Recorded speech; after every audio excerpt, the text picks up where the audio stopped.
everyone's all right, we are going to record today so that folks who couldn't join us are able to view this later on.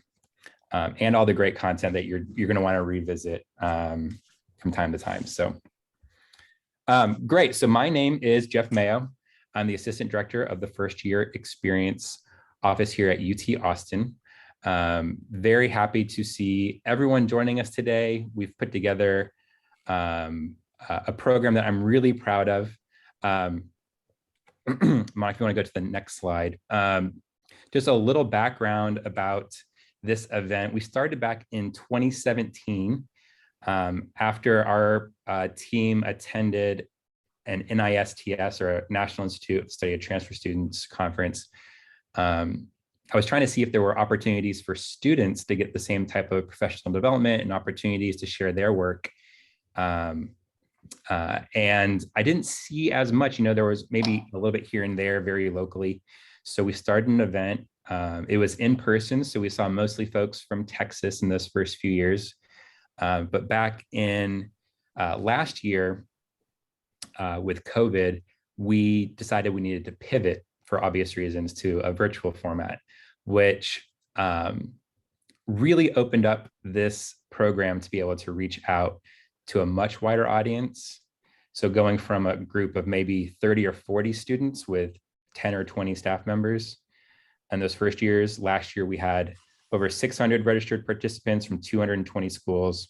And we had panelists and presenters from all over the country too. So really excited about where this Transfer Summit has made it in just about 5 or 6 years. So very excited to have y'all here. I do want to point out also on this slide that this summit would certainly not be here with us this year without the tremendous support from the Greater Texas Foundation. And they have been amazing to work with in our pivot to an online audience that has extended beyond Texas. And so very thankful for all of their help with funding support, but also in helping us with the scope and the objectives of our program.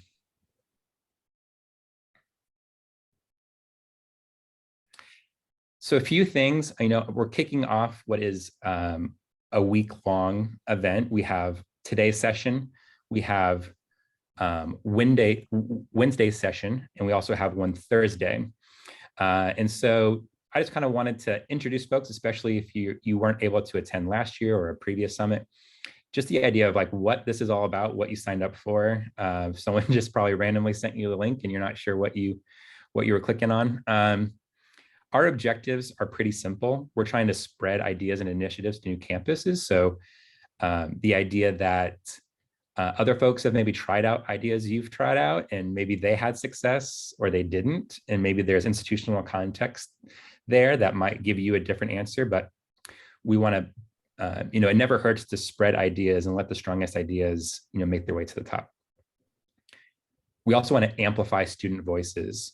The second half of this presentation is all about that idea of we have student presenters with a very supportive staff member who are going to share about transfer programs on their campus.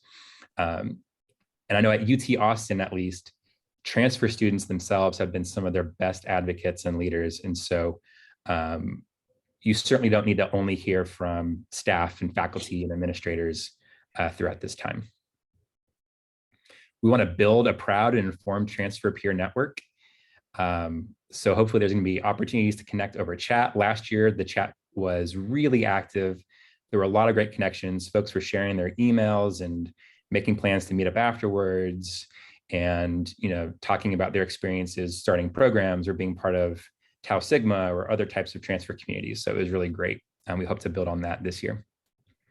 And then finally, experience a professional and supportive conference environment. So part of putting together an event like this that's really tailored to undergraduates and hearing about their experiences and amplifying their voices is that you may not have had the experience of being part of a professional or let's at least call it semi-professional event like the Transfer Summit. And so this gives you an opportunity to see, what was the call for proposals process like? What is it like to present to a group this size? How do I connect with folks over a chat or maybe outside of this realm when you're connecting over with this Transfer Summit community? So we wanted to provide that experience as well. A few community agreements we're hoping that everyone can agree to is that we'll keep our microphones muted unless we're speaking to help reduce the background noise. So far, it seems like that is working out well. Please take a moment to make sure that your name and pronouns are correctly displayed so that when we are communicating over a chat in particular, that we are addressing you by your personal name and pronouns.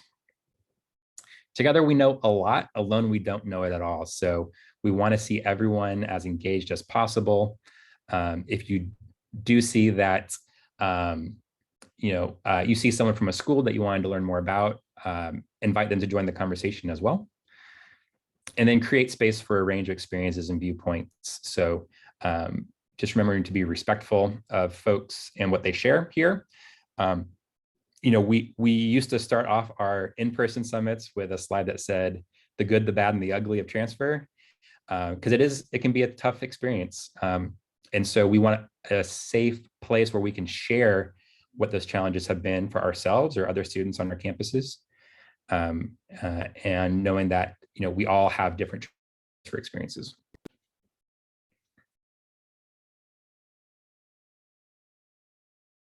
A few housekeeping items. We are going to do a drawing for a set of Apple AirPods at the very end of this presentation. We are going to do our absolute best to stay on time and get the drawing done before 2:30 Central Time. If we do go a little over, I apologize, but we do need you present to win the drawing. So please keep that in mind, and we're going to do our best to stay on time. We are dropping the link to a Google form that just asks for your full name and your email address so that we can enter into the drawing. And then we'll follow up with you on the appropriate mailing address if you win. Please go ahead and use #TransferSummit on your different social media platforms. You can also see some content from previous years, both in person and last year's online event. So if you're curious about what the Transfer Summit was like before and what topics were discussed and all the students involved, you can see that as well. And you can get engaged with folks who are in attendance this year. If you're having technical support, this email on the slide doesn't help you much because you would have already been dropped from the meeting. But this email address is also in the email that included the access links for today. So if you have any trouble accessing Zoom or any other issues related to Summit, please go ahead and email fye.ga@austin.utexas.edu.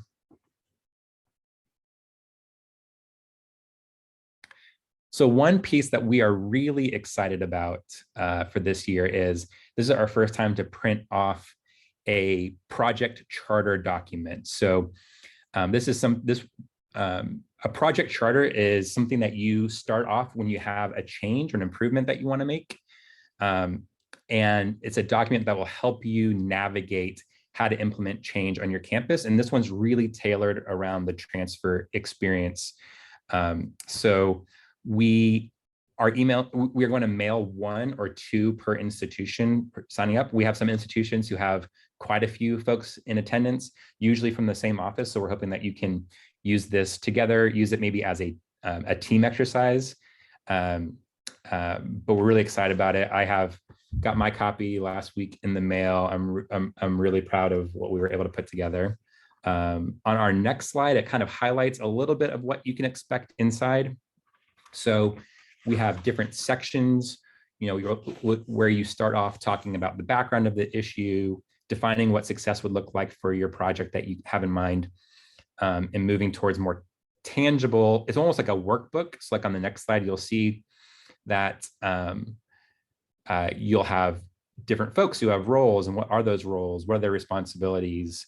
What's inside the scope of their work and outside the scope of their work?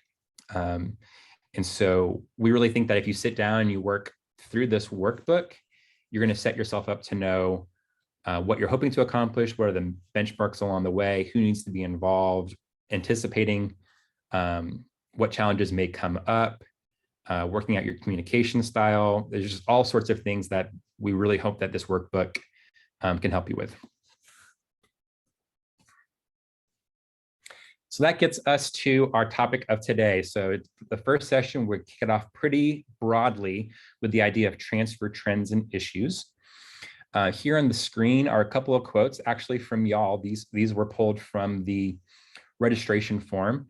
So, I hope that we'll talk about a wide range of topics today. But some of the things that y'all said you were interested in were just the larger scope of issues affecting transfer across the nation. This person mentioned that, at their school and in their state, there are particular policies that encourage transfer pathways. But they know it's not the same everywhere. So they just want to get a better understanding of what is what are those common threads to the transfer experience. Understanding the needs of non-traditional students and how to address these needs with retention and completion. So that's becoming a more and more prevalent piece of transfer, is supporting non-traditional students, or what's sometimes now called neo-traditional, because there are actually more, nationally, there might be more, I think it's 40 or 50% of college students would be classified as neo-traditional. And then I hope to hear ways to assist with diverse background of transfer students and their needs. Last year for our summit, diversity, equity, inclusion was a big piece. It needs to be a piece in everything we talk about, but you really can't talk about transfer without talking about equity. So we're really excited to bring that piece and highlight that today.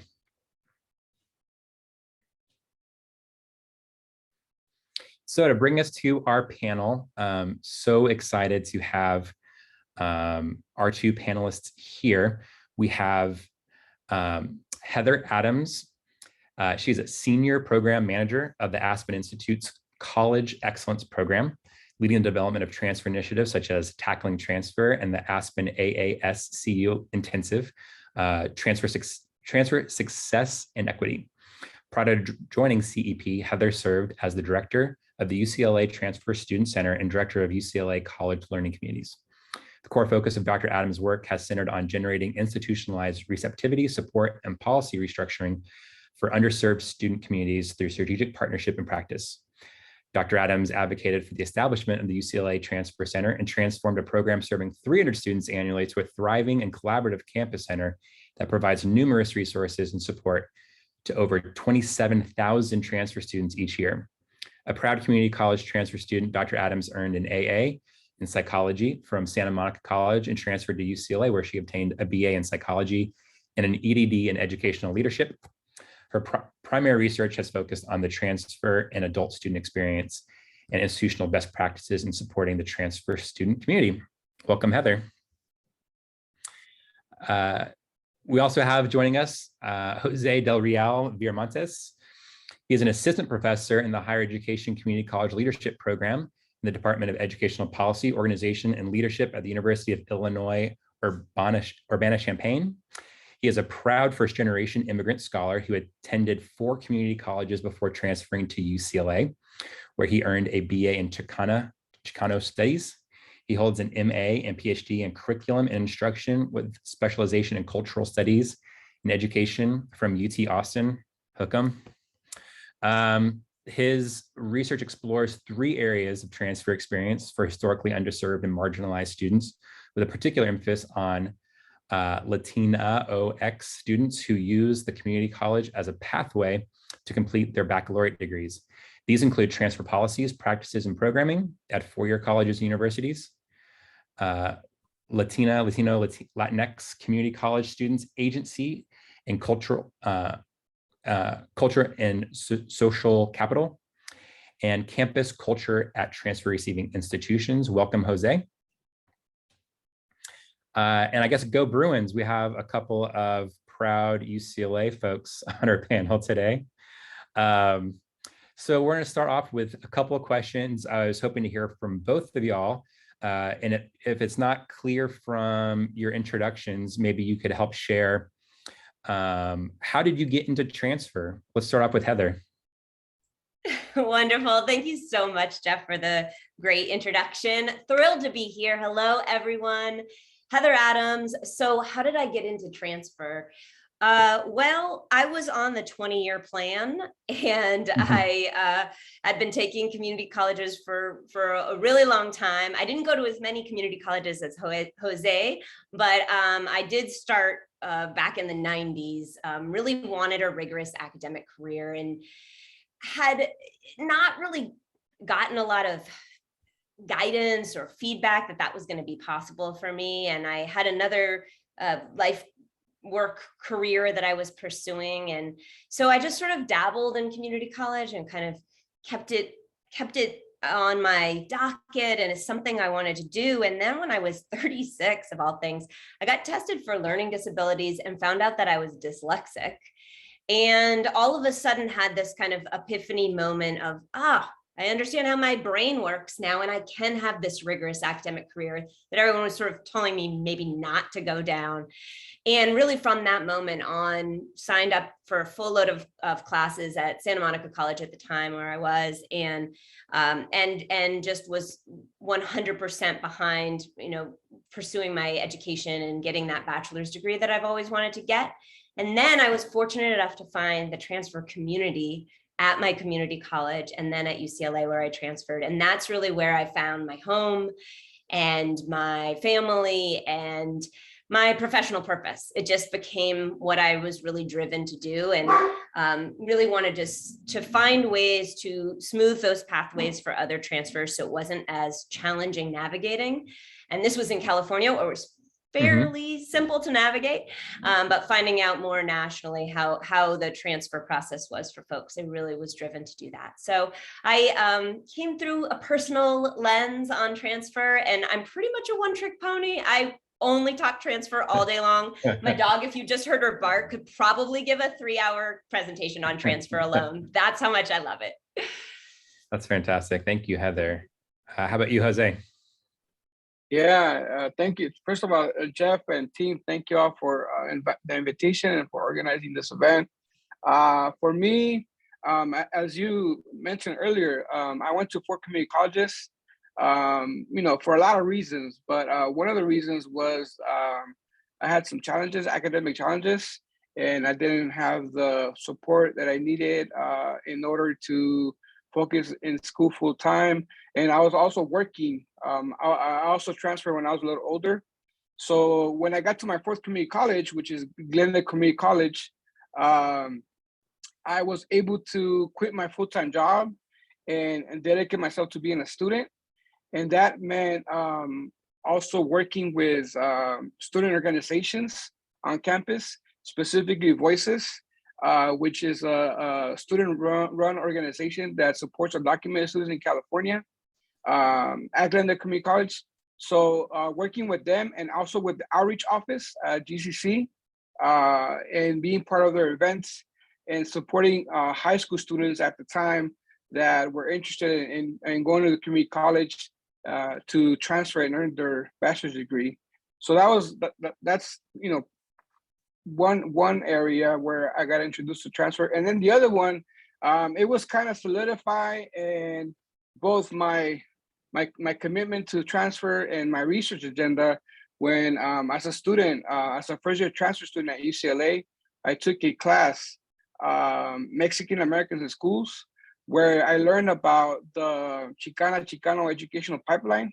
And what stood out to me was that out of 100 students who start at the elementary school level and those who end up graduating, the majority or 60% of Mexican American students or Chicano students start at the community college. But unfortunately, very, very small numbers transfer, right? And even smaller numbers graduate with their with their BA.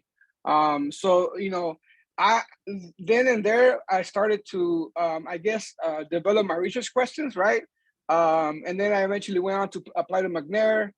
But I wanted to learn why that was the case, where most of us start at the community college, but unfortunately, not a lot of us transfer. So Jose, it sounds like it was a combination of personal and when you started doing your own research, it really was something that you could get passionate about academically. Yeah, yeah. So I wanted to hopefully improve those conditions, right? That's fantastic. Yeah. Well, thank you so much for both of you for dedicating your careers to transfer. We're really just thrilled to have you today. So this first kind of content question is for both of you again.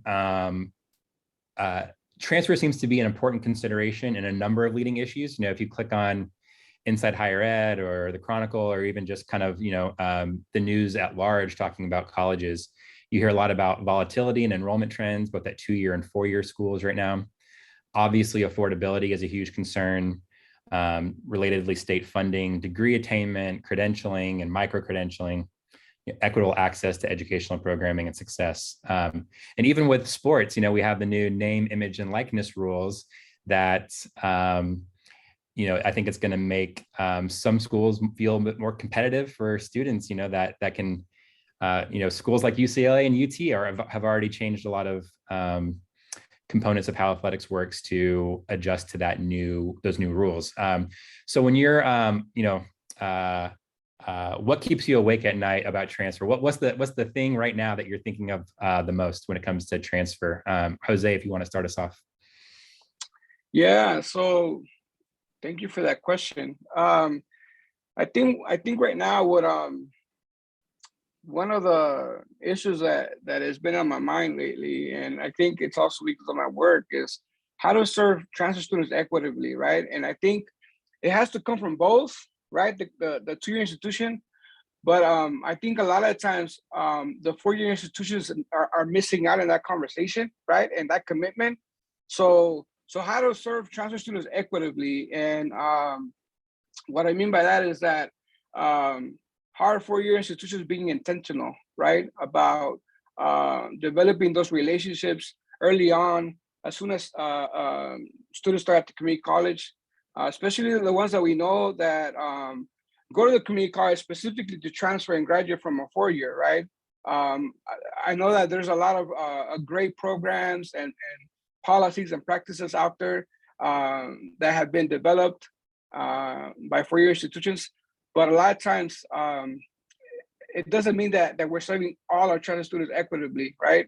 So let me give you an example. A lot of the conversations that I'm involved with, specifically with students, specifically with first-gen, low-income students who go through this process is, for example, they don't receive enough financial aid, need-based financial aid, because they get financial aid to cover their books, their tuitions, but a lot of times we don't understand that they have other responsibilities outside of the university, right? A lot of times, whether they live at home or not, they contribute to their household, right? So making sure that we provide need-based financial aid for students. That's an excellent example, Jose. Thank you for bringing that financial aid piece up in the conversation early. Heather, what are the issues or issue that is burning in your mind right now? You're killing me. Just one. Come on, Jeff. You know me too well. Well, Jose brought up a great, a really vital and important one that's really concerning for our community college transfer students. I think I have big picture things that are on my mind, and then kind of smaller, more shorter term wins that are a little bit easier and more cultural to address. So the big one I think Jose touched on is the partnership between the 2- and 4-year institution, and a project that I'm working on now called the Transfer Intensive that you mentioned is really about developing that partnership in a really shared responsibility, shared vision, shared ownership way, that transfer doesn't just sit in one sector. Transfer is not the transfer of units. I don't know if you can hear my dog, but she's agreeing with me.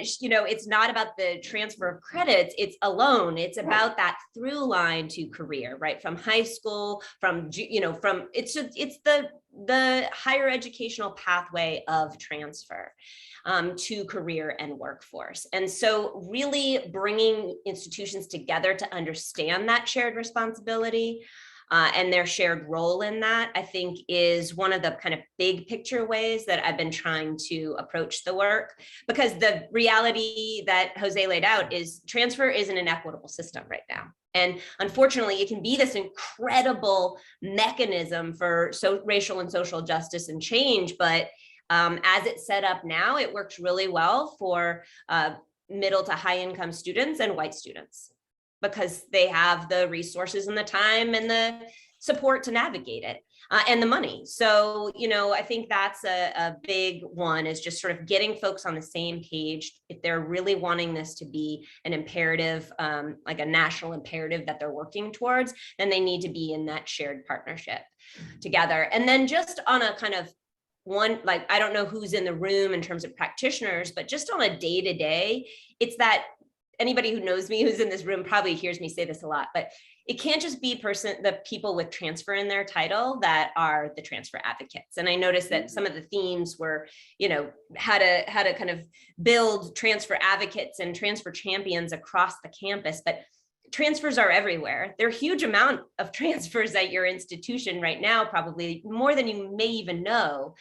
And everybody needs to be engaged in that work. And that's not, I say it as simple, it's not as simple as that, but it is, it's not simple to build that kind of culture, but I think that's something that you can do right now, today, figure out what in your role you can do to be a better transfer advocate or inform yourself about your transfer community. And that's something that's achievable and doable while you're shooting for the big things like the partnerships and, the financial supports and all of that. Yeah, I'm glad you brought that up. One of the first things we try to do, and from the student perspective, just knowing that there's other transfers, like if no one's helping to promote that idea or amplify that fact. So on our campus, one of the first things we did when we started our transfer experience was, let's just get a snapshot of who our transfers are. And the fact that I could let folks know that at the time, 1 in 4 or 1 in 5 new students at UT Austin was a transfer, helped people realize that, like, it's not something that they're a substantial group, and they have unique needs. And then transfer students loved hearing that because they didn't feel quite as isolated or alone. I think, when I was a transfer, I just assumed everyone around me wasn't, because I thought that everyone else went the more traditional route. And so I think just the idea of knowing, that there are other transfers on your institution is helpful for students, staff, and faculty. And that kind of brings me to my first question just for you, Heather.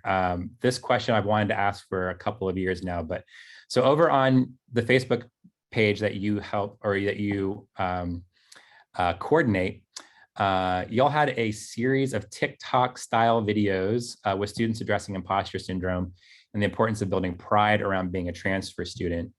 Can you talk about how these videos came about and the important message at the core of this video series?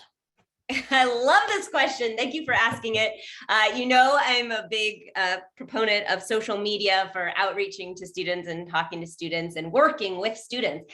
And that idea, well, one came because I really, really wanted to learn how to use TikTok. And I was excited to try this kind of new way of communicating and had no idea how to do it. But a Transfer Nation that Jeff mentioned is a digital community for anybody who is an advocate for transfer students, who wants to work with transfer students, who is a transfer student, who's doing a research on transfer students. I just wanted a place where folks could share information. I felt a little alone in the work. Even at UCLA, where I have lots of great community on this topic, I still wanted to connect with others across the country. And so created this social media platform. I'll put the links in the chat for you. But the TikTok specifically came from transfer student Nina Ding. She was so ambitious and really wanted, the whole point of Transfer Nation is to celebrate transfer. And on TikTok and on Instagram, our audience is mostly students because it's a younger crew, right? And so we really wanted to find a way to start the message early and often about the pathway of success that community college is, and end that CC stigma in any way we could, because our team tends to not buy into any of that stigma and has a lot of pride in their transfer experience, and really wanted to help empower that in others. And so those from that conversation and our desire to really talk to folks who might not have considered community college, or folks that had sort of twisted, wrong ideas of community college, and speak to that.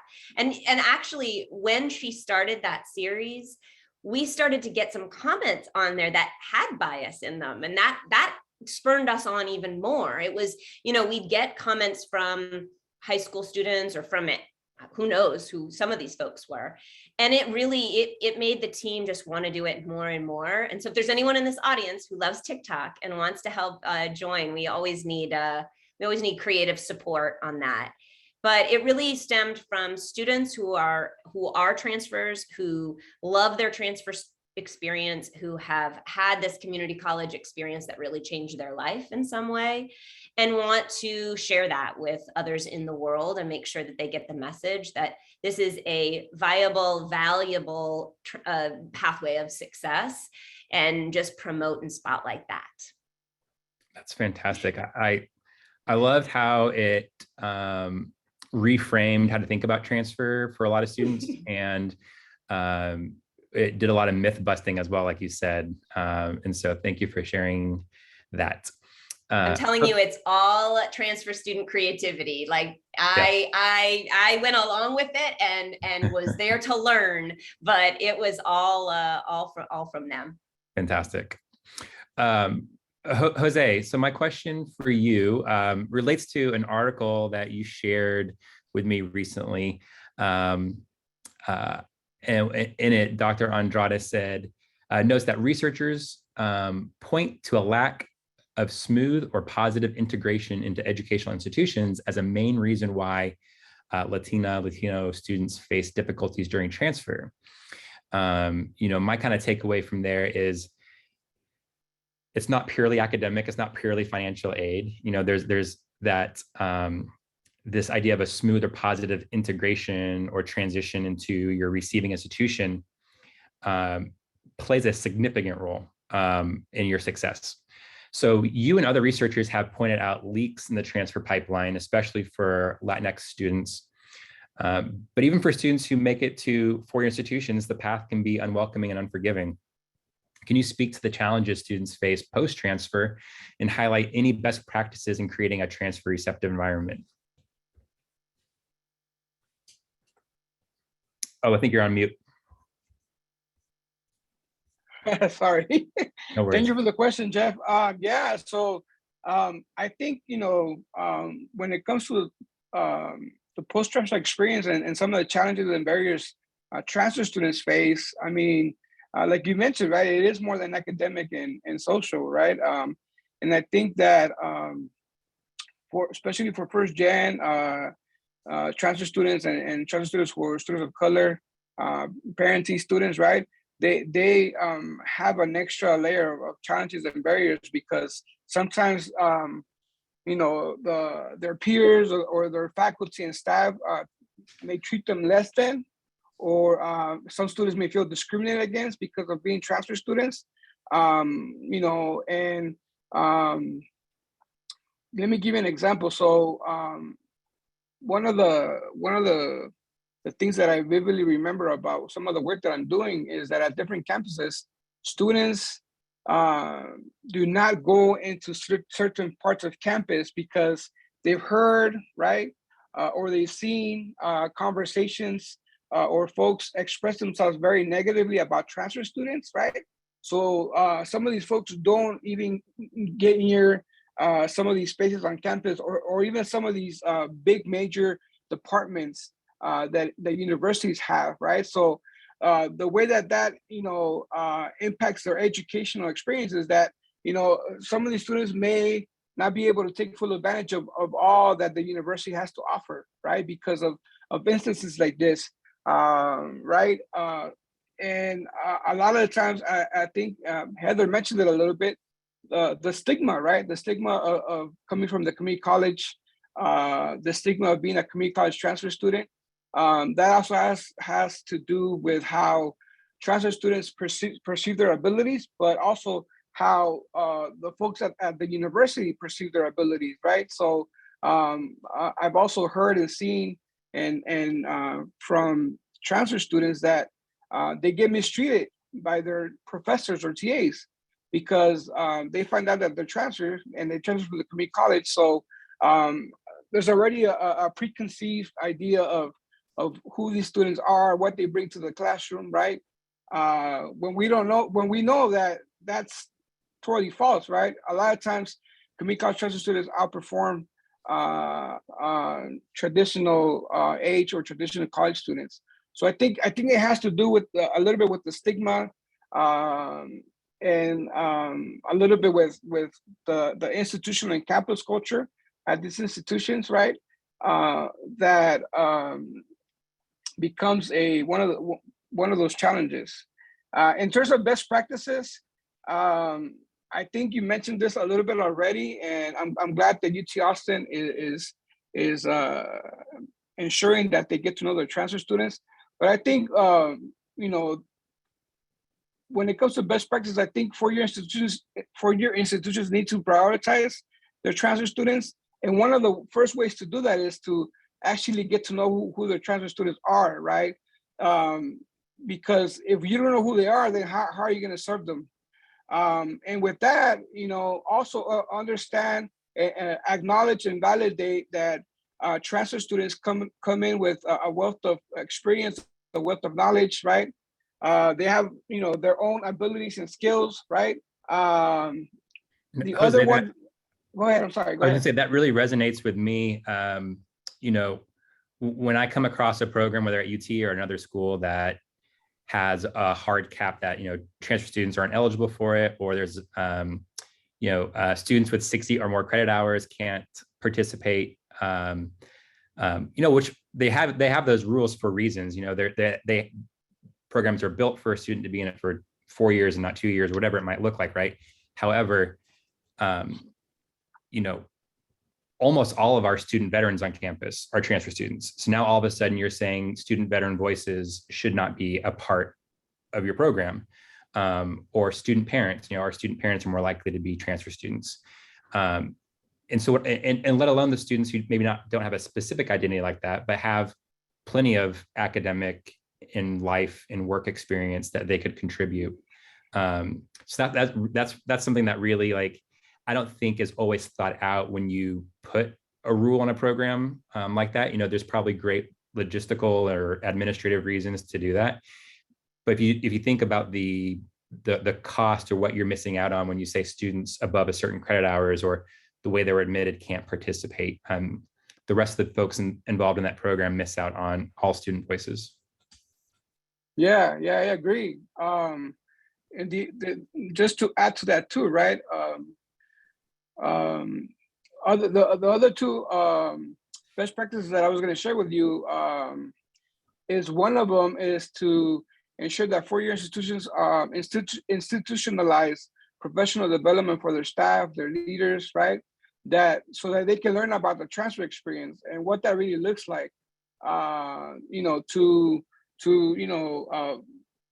rid some of those preconceived notions that they have about transfer students that they may have, right? And then the last one, going back to your point, right, about how veterans and parenting students have a lot more to offer, that some of these programs and services and practices may or may not be able to benefit from is,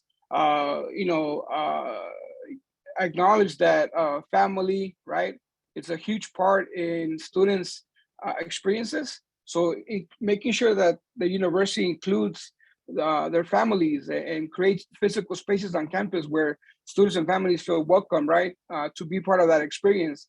And lastly, we know that most community college students who start at the community college, they have really high aspirations of transferring and earning their BA, right? So how can practitioners and leaders at four-year institutions use that aspirational capital, what they talk about, what they describe as aspirational capital, to build on their transfer receptive cultures or programs, right?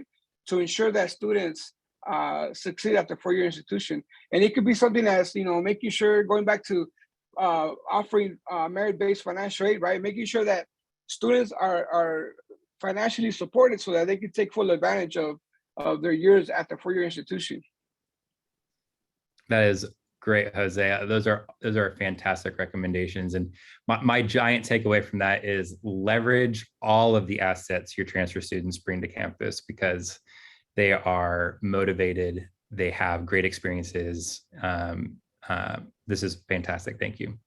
I think we're on to our last couple of questions. So we may have plenty of time for our great presentation coming up next. I'll also note real quickly, we're going to drop the link in the chat again for the Google form if you want to be entered into the drawing for the AirPods at the end of this presentation, or at the end of the session, I should say. So Heather, I'm not going to repeat all of your great work that you're doing at the Aspen Institute and what you've done at UCLA, but needless to say, you've worked with students one-on-one, and then you've worked on statewide or perhaps interstate collaborations. So you have this really great depth of experience. Thinking about the folks in this room, we have a lot of student leaders and staff and faculty who support them, who work, a lot of their work is going to be with that one-on-one connection with students. Can you distill some of your experience and advice down to what can we do on an individual or small scale programming level that can make a difference for transfer students? I love that. So there are a couple of different things. And I think it goes to Jose's point, which I just love, of that rich, diverse experience that transfer students are bringing to the institution. That's the campus culture you want. It enriches your classroom and your campus. Acknowledging that and giving that a place and a space. So if they're for the faculty in the room, asking who your students are, asking about their lives, sharing with them yours if you're a transfer student or a first gen student, and really understanding that maybe half your classroom, if you're teaching an entry level class, could be transfers. And that they might be commuters and they're probably not rolling out of bed and jumping into class, but they may be coming from all over the place and raising families and the like. So having a sense of understanding your community, which I know speaks to that theme that we've been talking about, and who are your students. So I think just knowing who your students are, taking a moment to talk to your students, share your experience with your students, and listen to your students. To hear what their experiences are, right? They're the experts in the moment right now. They are the transfers right now. So they probably have the most knowledge about how it's feeling and working right now from their point of view. We've really conveniently built systems that work great for us and do not work for them. So we need to systematically tear those down and figure out how we can center the student experience in the new policies and practices that we put into place. And so one of the things I always say in our big national work is just, it really just comes down to one thing, is centering the student and the student experience in all of it. When we're talking about data, if people are getting in the weeds about definitions or what have you, we know the trends are the same in the national data. So we just come down to the simple question of, what would a student say about this transition? What would a student say about this map you've made them navigate through? What would a student say about your website? I mean, it could be really concrete, but just always bringing it back to that, particularly if your mission and vision is to better serve transfer students and to address that equity imperative that we talk a lot about in our institutions. If that's truly what you value, then that needs to be part of the equation. And so that's a pretty simple thing, is to always kind of come in. Doesn't mean that everything you do is through a student lens. It means that everything you do is influenced and starts with that student experience and what the value is in it for students. And so I always start there. And then it seems really silly, but like, you have the opportunity, every single person, student, staff, you have the opportunity to make the experience super positive on a daily basis for students or negative, right? It sounds really crazy, but being welcoming, being like open and asking questions and talking and like being relentlessly welcoming to folks who might be entering an environment where they feel like they don't belong, or we've set up structures so they purposely don't feel like they belong. So we, on a day-to-day basis, you really at your disposal have tools to solve that problem. And it's just about being really welcoming and transfer affirming, and not buying into some of those stigmas Jose was talking about. And then I think maybe lastly, I think you asked a question to me when we were talking about this, about students, leaders, and staff advocating for campus policies. And there are so many great policies that can serve transfer students, but I think bottom line to me is absolutely students and staff work together. The only reason we got a transfer student center built at UCLA was because of student advocates working together with the administration to gather the data, gather the feedback, figure out where, what was needed, and just, really understanding what was needed on our campus and our environment with our particular transfer community, which is going to look different on different campuses, but working with your student leaders to make sure you're clear about that is key. So, but I would say, as Jose said, start with knowing who your students are, but also start with asking what your students need on your campus, what the transition's been like for them, and start with their voice first, and so that you can really understand what it is that's needed. And their voice, if for the students in the crowd, your voice has a lot of power. It's got so much power, and you have to share that story so that others can understand that. And it has a lot more power than it does. I could have talked till I was blue in the face once I was the transfer center director, but when students would bring something to the forefront, it was really powerful. So just know that your voice really, really matters, and that we need to get more transfer voices in that student leadership. I really appreciate how you phrased that, Heather, with I'm not totally against it, but the word empower, I feel like suggests to me that they don't have power in the first place, but they have powerful voices, and sometimes we can help amplify it or connect it to the right place for them to be heard. But the idea that similarly at UT, it was a student Senate bill that was passed that helped start our Transfer Year Experience program, and working with my assistant dean, Patty Mix, and just working with other folks on campus who were interested in supporting transfers to get it done. So it was really, it was a student-driven initiative. And so I want to make sure we have enough time. So unless y'all have some final thoughts that you just want to throw out to our transfer student leaders in the audience before we wrap up.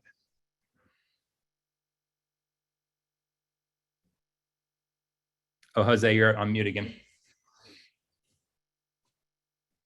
Sorry. I have a few parting words for transfer student leaders. I would say, what I want to say is that you have to trust yourselves, that you're doing what's best for you and your peers. Also surround yourself with peers and institutional agents that can support you in navigating and negotiating the challenges and barriers of the transfer process. Be self-reflective, where you can evaluate, assess, and reassess what you're doing for yourself and your peers. Listen to the needs of your peers, but also don't forget about your own needs and goals, especially when we're leaders. We tend to forget about our own needs and goals, right? Sometimes we may lose track about our own needs and goals, especially in these spaces, right? Especially in these times.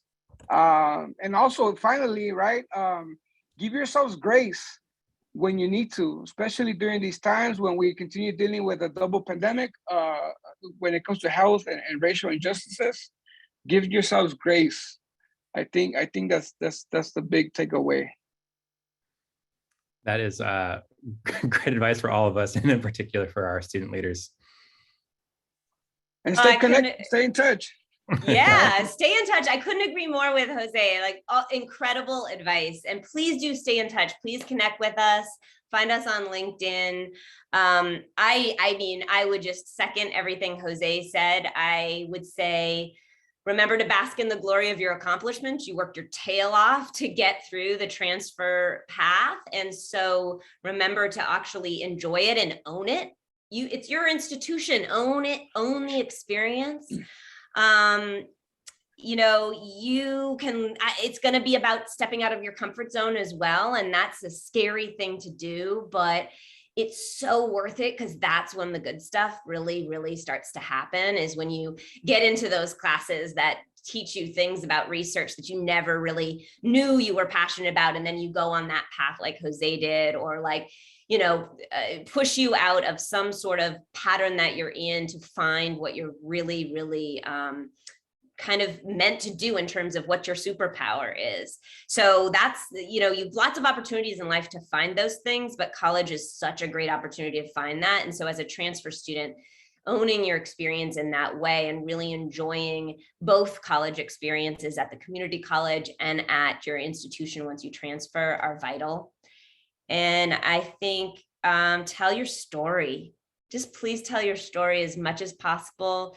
Let other folks know about the pathway, what worked and what didn't work, so that we can learn from it.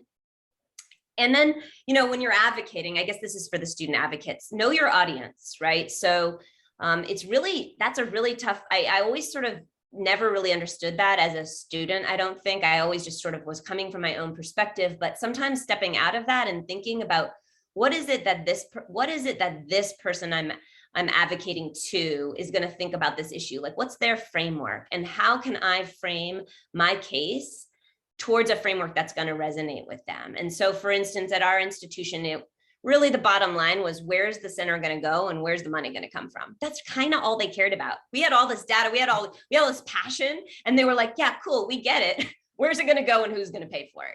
So then we had to learn a whole new path of like, oh, okay, we need to be able to answer those questions. So then we had to educate ourselves on those. So just knowing your audience when you're an advocate is such a great tool, because it really can accelerate some of the movement that you're able to make. That is wonderful advice. And I'm going to make sure to update this Transfer Summit workbook to get in some of those tidbits from both of y'all. You know, show yourself some grace and really learn about your audience when you're making your pitch. So, well, thank you, Heather and Jose, for making the time again today, sharing your experience, insights, expertise on transfer. I know that you really helped me. I'm sure everyone in attendance and watching the recording, to help us frame how we think about transfer and the work that we do as student leaders and staff and faculty. So thank you. At this point, we're going to move ahead to our student presentation. I'm going to kick it over to Monica Obregon, our brilliant and hardworking graduate assistant in the Transfer Experience program, to take over. Thank you, Jeff, and thank you to Heather and Jose again for your contributions today to adding to the conversation on transfer trends and issues. Right now, we're going to be transitioning into our student presentations, which is going to be coming from the University of Missouri Teams program. So we have Emma, Anna, and Lexi today. Emma is an undergraduate student majoring in biological sciences with a minor in Spanish, and she's currently serving on the team executive board as the director of service and programming. Anna is a undergraduate student majoring in biochemistry and is also serving on the team executive board as the director of strategic initiatives. And both Emma and Anna transferred to Mizzou in the fall of 2020. Lexi works as the University of Missouri's Transfer Center and is in charge of all things transition, programming and events for transfer students. This also includes coordinating the TEAMS program, which is a semester-long peer program for new transfer students at Mizzou. So please help me welcome our student presenters for today.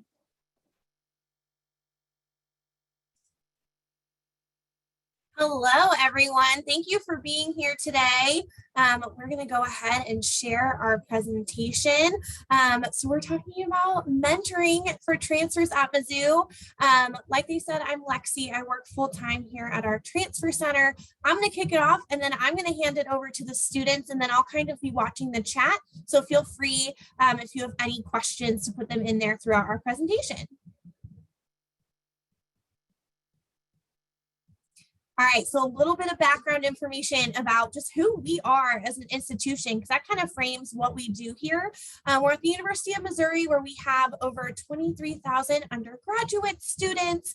Of those, almost 4,500 of them that are currently on campus started out as transfers.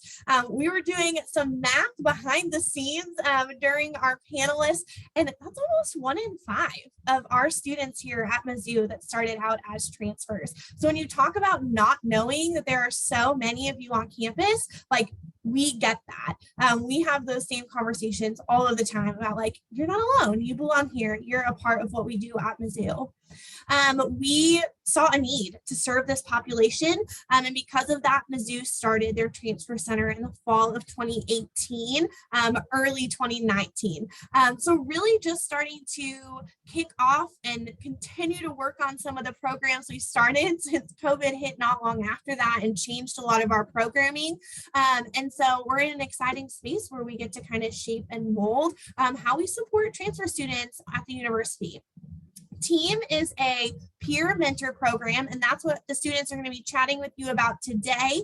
This is for incoming students who are transfers to connect them with someone who's already been here and already been a transfer. And so we're going to walk you through what that program looks like at Mizzou. So maybe you can take something similar back to your own campuses. I do always like to specify that this is a department-run program. So it's not a registered student organization. It is funded through the Transfer Center and through undergraduate studies. So we do have a lot of institutional and financial backing, which is great. But we also do a lot of things that don't cost money. So don't let that be an obstacle for you either. We just think we're fun, and we hang out every week to let everyone know we're fun. So with that, I'm going to hand it over to the students to kind of talk about what we do in TEAM, and I will be watching the chat. Okay, awesome. I have my notes pulled up. You guys cannot see those, right? Awesome. Just wanted to make sure. Okay. I'm Anna. Nice to meet you all, and thank you so much for having us. Here to talk about TEAM. So TEAM, or Transfer Experience and Advising Mentors, is an organization run for transfer students by transfer students here at Mizzou. It is really just designed to ensure that transfer students are connected to campus. The Transfer Center starts to send out information to incoming transfers once they are officially enrolled and admitted, just to get them connected to their office and make sure that they are aware of us. And we continue to promote TEAM throughout the semesters just to make sure we're reaching as many transfers as possible.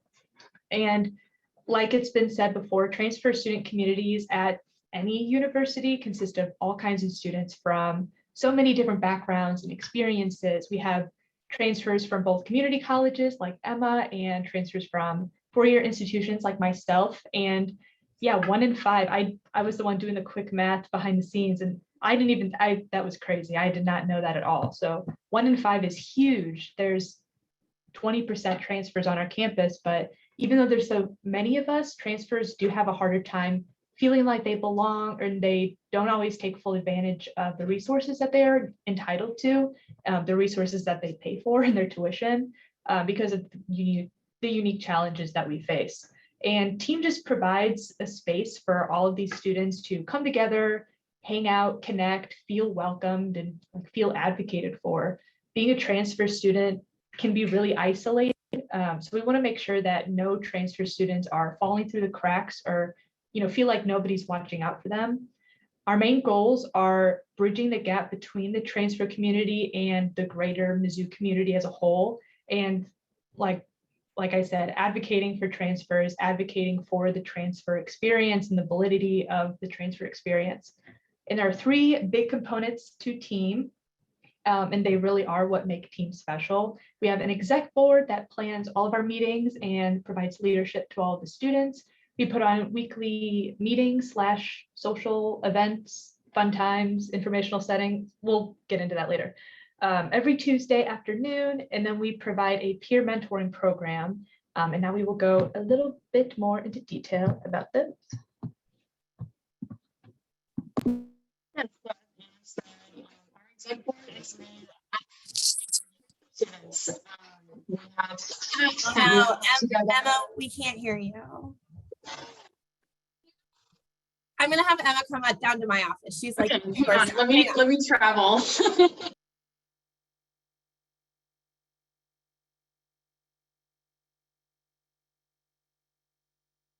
Some quick troubleshooting here. I like it. yeah, we warned people. Our internet at Mizzou, we love Mizzou, but our internet in this building is a little troublesome sometimes. So we're gonna have her come on over.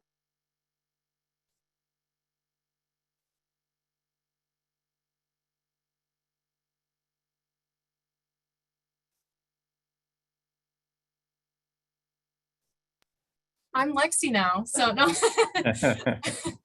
As I was saying, every exec member is a transfer student.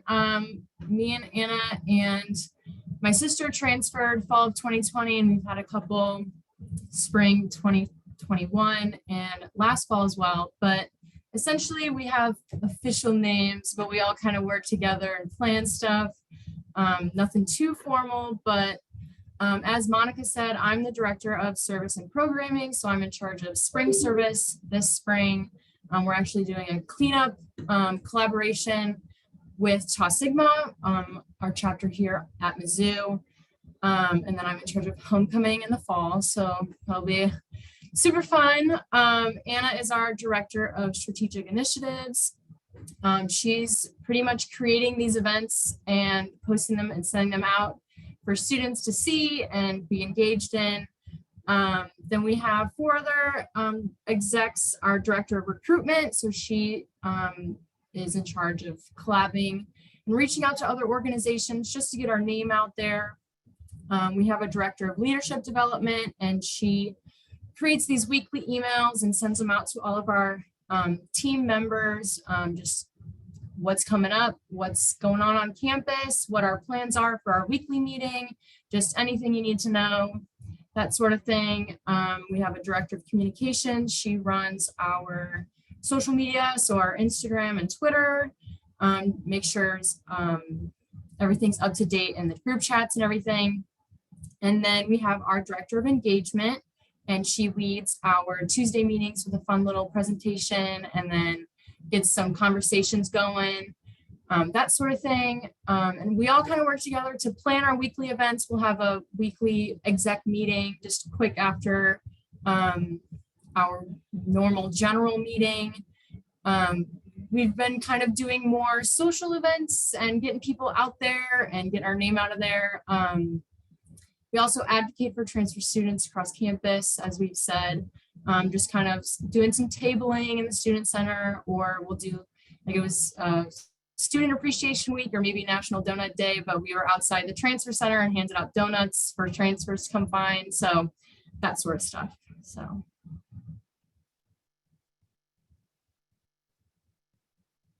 There we go.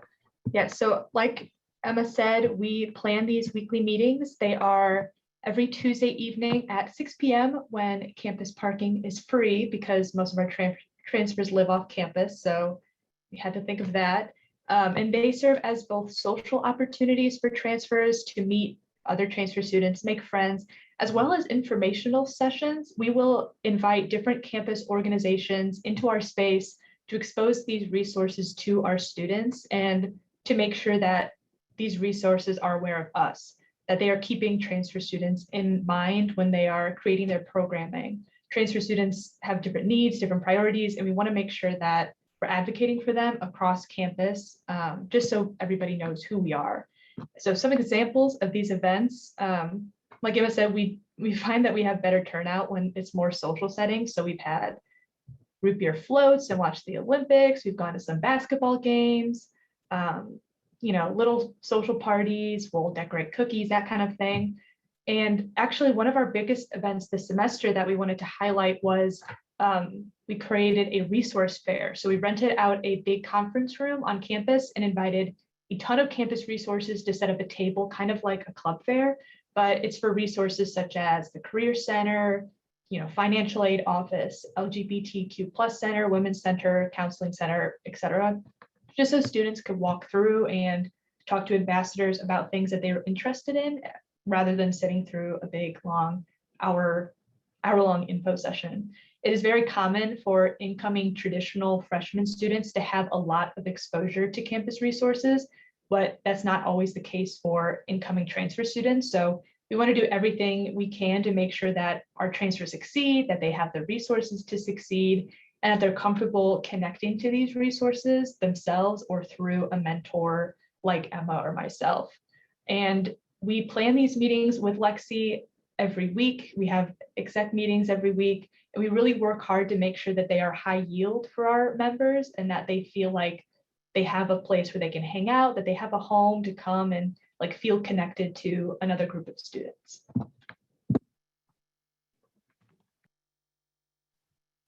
So our mentors, we kind of are very involved with making sure that if a transfer wants a mentor, they can have one. So we host a training at the beginning of each semester put on by Lexi and exec members. That's essentially just about a day, and we'll provide pizza and all of that, but just kind of go through the do's and don'ts of being a mentor, and just knowing that you're that link for your mentee to campus. And if they have any questions, you should be able to answer them. Or if you don't know the answer, you're fine with reaching out to your fellow mentors or to exec or to Lexi, just so that you know how to navigate all these resources on campus, because Mizzou offers a lot and it can be very overwhelming for students coming from maybe a smaller university or community college. And now there's all this information and you don't know what to do or where to find it. And that's where your mentor comes in. Normally it's about 1 to 3 mentees each semester. In the spring, it's usually 1, max 2. In the fall, it can get more to the 2, 3, maybe 4, depending on how many mentees we have coming in. And we usually ask them to meet weekly with each of their mentees, and we kind of just give them free reign with that. We're just saying, if you want to do one-on-one, do one-on-one. If you have multiple mentees, you can meet as a group. I know they find new ways to meet each semester, and it's so fun to hear how people are meeting with each other. They can just do your typical, let's meet on Zoom, just talk for a bit and then we're good. Or some people, I know one of the mentors does a game day with his mentees. So they'll meet and play a board game, and that's their meeting. They'll talk about school, whatever, while they're playing. Some people, they'll meet at different dining halls around campus so they can meet, find new places on campus and get used to campus and that sort of thing.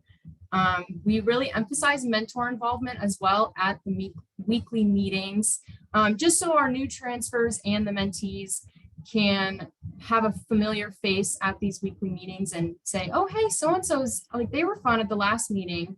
Hopefully they're at this one and we can do whatever together at this next social event, blah, blah, blah. We do have info sessions. We're starting to implement that just so people know what they're committing to when they become a mentor, and know that the responsibilities coming with it, and knowing that you will be helping a new person in the future, and knowing that how to navigate those conversations and such. So.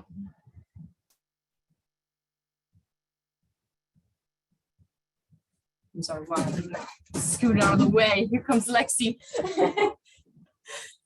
Okay, and so that is a very brief overview of some of how we function as team. I could talk for hours about what we do, and honestly, I'm sure these two could as well. I'm so thankful for the student voices we have that give their time to help new students and to help continuing on in this program.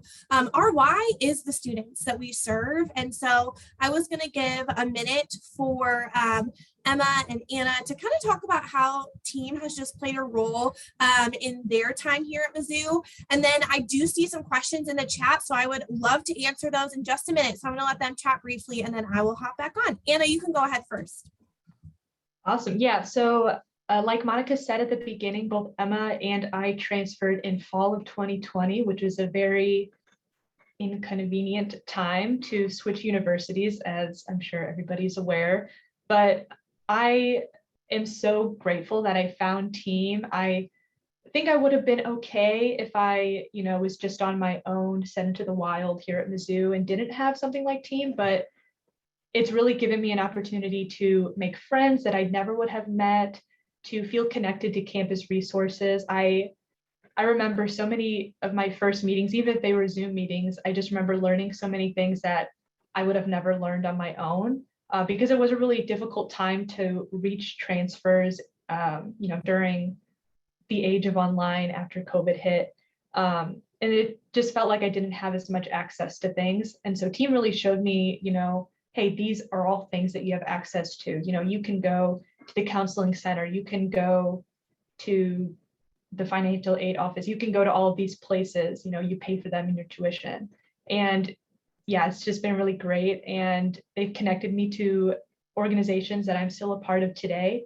I got involved with undergraduate research here at Mizzou through their presentation at a team meeting. So if I wouldn't have gone to that meeting, they wouldn't have put on that meeting, then I wouldn't be working in a lab today, which I think is kind of cool. So yeah, I'll pass it on to Emma.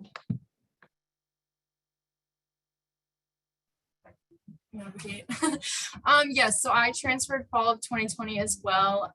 Missouri offers to high school students the A+ program. I don't know if anyone else is familiar with something along those lines in your state. Essentially, you just do about 40 or 50 hours of service, and then your high school submits that to the A+ program. I believe it's statewide, or maybe is it? Yeah, it's through the state, so they will pay for your first 2 years at the community college. And I had no idea what I wanted to do, so I was like, I'll just do that and get my gen eds out of the way. And then I found Mizzou, and I was like, sweet, this is where I'm going to go. But it was fall of 2020, so it was all online. Nothing was really open, and I got an email, and it was like, hey, you're a transfer student. Are you interested in team? And I was like, yes, I am, because I need something to do.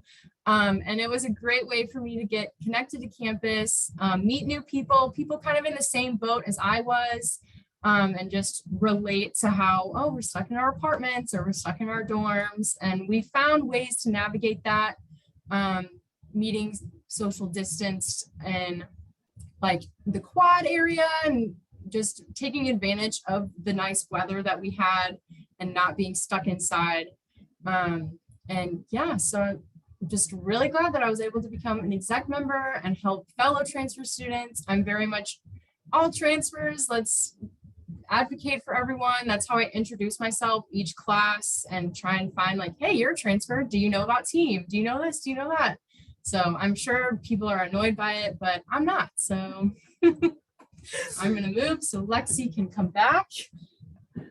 A little dance. I was going to say, thanks for putting up with our musical screens here. There's so many stories like both of those throughout team and throughout campus. We love getting to hear those stories, just how team has connected students to each other, to other things on campus. That really is our primary goal here. I always say that, like, I don't care if a transfer gets connected to team as long as they're connected somewhere. So sometimes they're with us for a minute, sometimes they're with us for a month, sometimes they're here for a semester, but really a lot of them keep coming back. So I saw some questions in the chat about, are there incentives? Are they paid? They're not. All of these transfer students are volunteering to give their time to this program. And I have many mentors that have come back for 3+ semesters to continue to give back because it also fulfills them. They love being able to be someone who can help new students connect in ways that they had someone do that for them, or ways they wish that someone would have done that for them when they transferred here. It is sometimes hard to get that continual involvement. I saw some questions about that in the chat as well. We are always trying new things. Switching to more of like a casual social style has been helpful. But the other thing we did this year, and that we'll continue to do, is we're very upfront with mentors about what they're committing to. So you're committing to being at a weekly meeting at least twice a month. You're committing to meeting with your mentees at least once a week. And that is my basic expectation for our transfers. Exec and mentor roles, both of those are not paid. So all volunteers, Anna and Emma that are here, they get a lot of quality time with me. I'm not sure if they think that's worth it or not, but they keep coming back. So I hope so. Turnout for Tuesday night events, we have anywhere from like 25 to over 100. It really just depends on the event. We laugh a lot that our system for reservations is no help at all when we're trying to decide how many people are going to come, because some of them are SCP and some of them don't. So it really just depends. We have to be flexible and know that when we go into programming, that we just have to plan for more than RSVP. I do all of the matching of mentors and mentees. That was another question. There is no easy way to do that. I do everything on paper just because I want a little bit of a control thing, right? Like I want to make sure that people have good matches. So I haven't automated that in any way.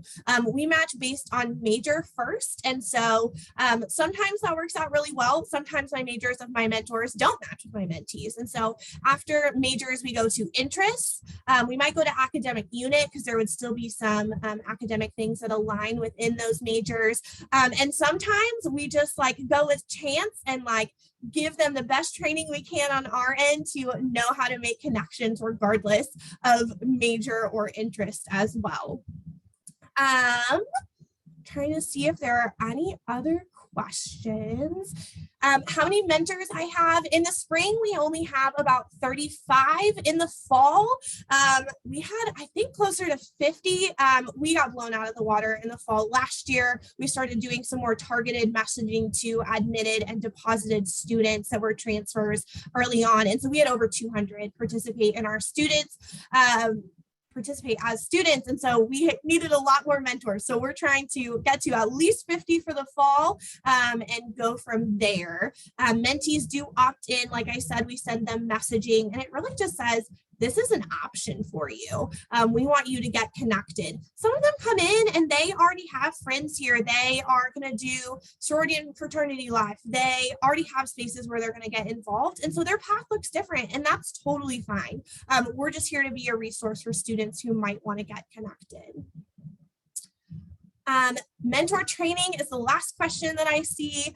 Mentor training in the fall is one of my favorites. In the spring, it's harder. It's a shortened version just because of timelines and schedules as we come back from break. But in the fall, we take a whole day. It was a Saturday this last semester, and we invite in our student affairs vice chancellor, our vice chancellor of undergraduate studies, our vice provost, and they talk about how you could get students connected to each of their spaces and everything that's included in all of those spaces, because they're in charge of so much. And then we also do a like resource scavenger hunt of some kind, whether that's going around campus or whether that's just looking up electronically about how to connect students, and then we share out. And then we talk a lot too about how do you have a difficult conversation, because those do come up in the mentor relationship. And so kind of what our boundaries are with those. We often have the counseling center come in to facilitate like, hey, this is kind of what a hard conversation looks like and some resources you have access to. And then of course, letting our students know what the process is if they're ever uncomfortable, or if they ever want help with something, what that can look like for them. Our transfers learn about our program through emails from my office as soon as they are admitted and deposited. We talk about it at summer welcome. I try to get in front of every transfer student at summer welcome so that they kind of have a face to put with the emails that they're getting. And then we also do emails once they're here. We set up info tables in our student center so that if they just happen to run into us. And then another thing that we did last year that was really successful is during move-in, we had a table up in the student center. It was a part of a one-stop shop that Mizzou was doing for all new students. And we gave out Mizzou branded like transfer you belong here t-shirts. And they went like wildfire. And so I feel like we made so many connections just by offering transfer students some Mizzou swag, which a lot of them don't have. And we had a lot of great conversations come out of that. And so that's something that we hope to do again as well. Okay, I talked really fast. So that was a lot of questions answered all at once. Any other questions for me or Emma or Anna? And you can feel free to hop off mic at this point if you have a question you'd like to send to the team.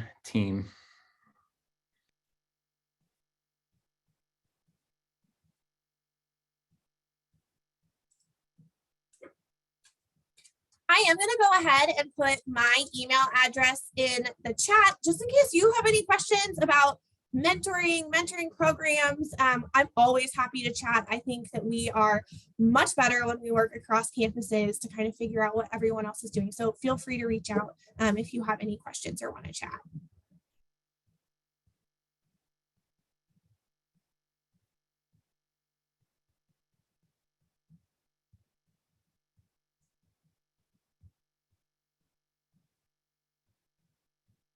Well, thank y'all so much. We really appreciate our folks from Missouri. Lots of thanks in the chat coming through. Monica, did you want to add anything about that presentation? Yes, I wanted to thank the Mizzou team for presenting today. I really loved how you made that connection before the students even get to campus. You're already sending out the emails as soon as they're admitted as transfer students, and you're already trying to make those connections. Also having like leadership roles in your mentorship program. So it's not just a faculty mentor speaking to the transfer students. You're also bringing in transfer students that were a part of the program beforehand. And then also having that low ratio of mentor to mentee so that you can make that personable relationship and connection with those students is really appreciated, coming from a former twice transfer student and ending up in grad school and being able to work with transfer students is kind of like giving back. And so that's more fulfillment even in an unpaid volunteer position at y'all's university, that it just shows how much you got out of the program and how much you want to share with the rest of the community. So we really appreciate that coming from the transfer community. So yeah, I just wanted to thank y'all again for presenting. Yeah, thank you guys so much for having us. And I think because we talk so fast, that means that we are on time for that drawing that you were going to do. We are, Lexi. Thank you so much for keeping us on pace and on track. Again, I just want to thank our panelists, Heather and Jose, our presenters, Anna, Emma, and Lexi. These are the types of topics and issues and advice and insights that we really hope inspire. It's not as simple as obviously as just transplanting something you learned about today onto your own campus. We all have unique environments, political landscapes on campus to navigate, resourcing. And so again, that's one reason why we put together that workbook. We will make a PDF of that available to everyone who registered. We wanted to make sure 1 or 2 physical copies got to each campus, and we can let you know who on your campus received it. If you're interested, just reach out to our any of the emails we've sent you. But these we really started off today with these broader transfer trends and issues to start the conversations this week. And I think our panelists and presenters did an excellent job in getting the summit kicked off. Monica, I think you collected all the names from the Google form and threw them into a giant spinning wheel. Yes, if you look really close, you probably could find your name on there, but there is proof that everybody's name, we had about 89 entries on here, are added onto the spinning wheel. And so it'll generate a name randomly as soon as I spin the wheel, and then that will be our winner for today.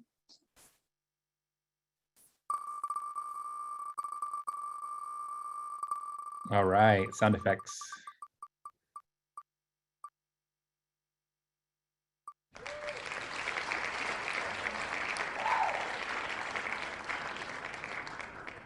All right, confetti and everything. Let's see, Tage, we will reach out over email and just to make sure that we have all the contact information we need to get those to you. We won't be mailing those out until later in the week at the earliest. Before we'll mail out all the winners at the same time. Thank you to everyone who logged in today, participated in the chat. I learned a lot in the chat, just monitoring all the questions and comments coming through here, and really looking forward to what we have coming up the rest of the week. Mon, if you want to show those slides as we wrap up. On Wednesday, we have another excellent set of panelists and student presenters on the topic of parenting and pregnant student support. Featured there, we have Tracy Lewis from The Ohio State University.